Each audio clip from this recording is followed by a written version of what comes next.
Working out your back can either improve your posture or ruin your posture. And this is something that was hard for me to understand because I was always told that I need to work out my back to help pull my shoulders back and down and to correct my shoulder alignment. But I've been dealing with rounded shoulders for many years of my life, and I perform block therapy all the time, obviously, and that's a fascia decompression technique which helps unlock my body and correct my posture. One of the main reasons why our shoulders are internally rotated is nothing to do with the shoulders. It's typically caused from a collapse in our low belly and our rib cage, and then our pecs get tight and then our shoulders internally rotate, especially because we're seated at a computer or we're looking down at our phone for many hours a day. But once you've unlocked this and then you start working out in the gym, you start realizing that different exercises can be causing your shoulders to round forwards, even if you're fairly conscious of your posture, your alignment, and how you're performing the exercise. This is where I realized that my lats were being overtrained. And when your lats become too tight, that can actually cause your shoulders to internally rotate. Now let me explain.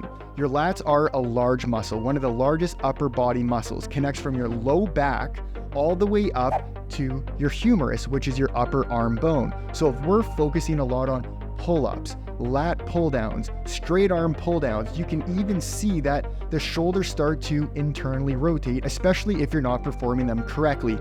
Now, I'm not saying don't do pull-ups, don't do lat pull-downs, don't do straight arm pull-downs. All I'm saying is don't overemphasize this if you have rounded shoulders. You need to prioritize different muscles in your back, such as your mid to upper back muscles. So if you're struggling with rounded shoulders, you're realizing that aesthetically it doesn't look good. You're starting to accumulate some pain in your shoulders or your upper body. You have lack of mobility within your spine. Your lats can be a major muscle group that can be causing this. So in this video, I'm going to show you how to decompress your lats and the surrounding connective tissue that's pulling those shoulders forwards, especially when you're working out, but also other exercises that you can perform at home or at the gym so that you can prioritize those to help correct your posture. I couldn't believe how much different my posture looked after one workout doing this. So let's get started with our first fascia decompression position. Because your lats are such a large muscle group and they take up a lot of surface area on your back, we're going to stick with one position, and this is where it should be positioned. So let's start by laying on our left side and position this in your upper side ribs in alignment with your pec or your nipple height. Now, nice and slow, bring yourself directly over top of the towel just like this. Now, what we need to do is relax. We need to be able to connect to our breath and allow our tissue to decompress. This is not forceful. As soon as we do something forceful, it can be counterproductive. So place your hand on your belly. As you inhale, your belly should be expanding. As you exhale, your belly should be getting smaller. This is us connecting to the diaphragm. So now once we're here, you might start feeling some pain or some tension building up. And that's totally normal and that's totally fine. Your breath is your guide. If it's too painful, ease off at a less intensity.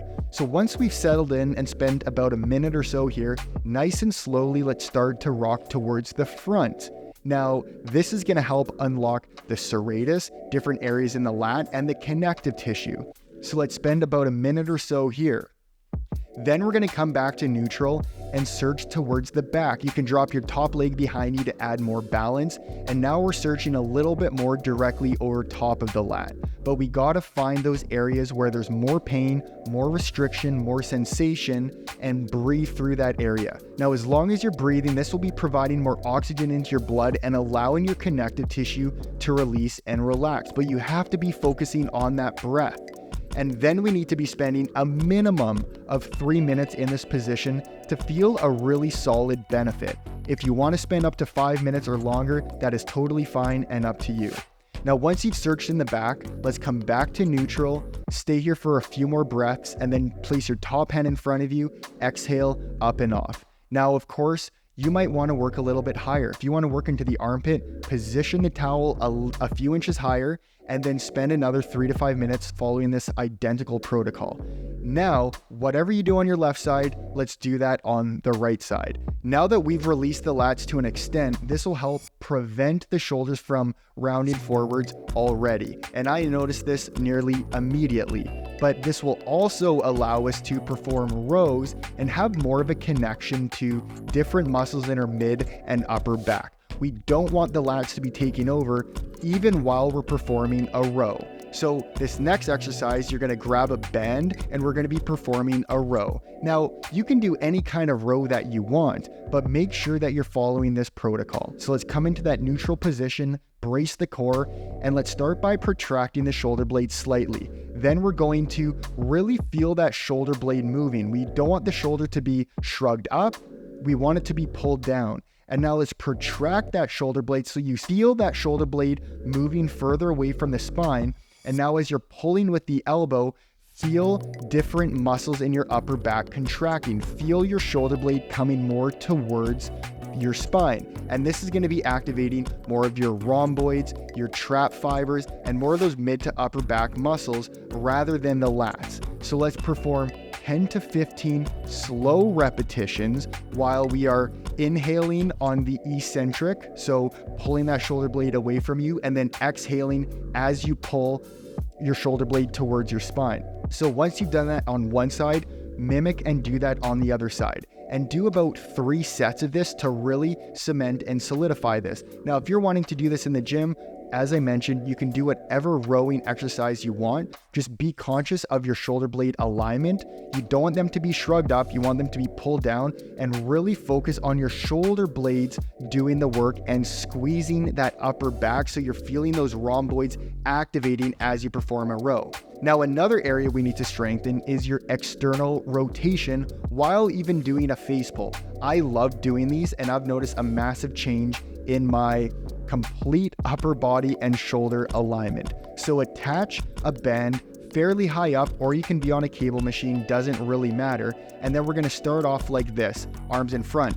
And now as we pull towards the face, we're going to be externally rotating the arms at the same time so we can train the external rotation. So now this is going to bring those shoulder blades into that correct positioning while not activating the lats. This is what a repetition looks like. Exhale as you pull towards your face, and even bring your arms higher than your head. And now when you do that, you're going to notice that your shoulder blades can more freely come back down, and you can strengthen your external rotators and your upper back simultaneously. So let's perform 10 to 15 slow repetitions. If you can do more, that's great. And you'll want to be doing 3 sets of this. So this is something that I would do. If I'm going to the gym, I would release my lats with the fascia decompression protocol I just shared, and then I would be focusing on a row. I would make that my first priority. I would do 2 to 3 different rowing exercises, or different kinds of face pulls,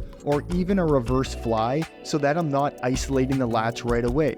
And then you can progress to some other lat work. But I even love doing pull-ups or lat pull-downs where I'm not just overemphasizing my lats, I'm actually able to squeeze more of my upper and mid back rather than just trying to hammer down the lats. So to create an overall even back, you don't want your lats to be overpowering, but you also don't want your traps and your rhomboids to be overpowering either. You want this nice balance within your muscles working when they should be working. And for you to craft a back workout that works best for you might take a little bit of time, but this here will be a really good start.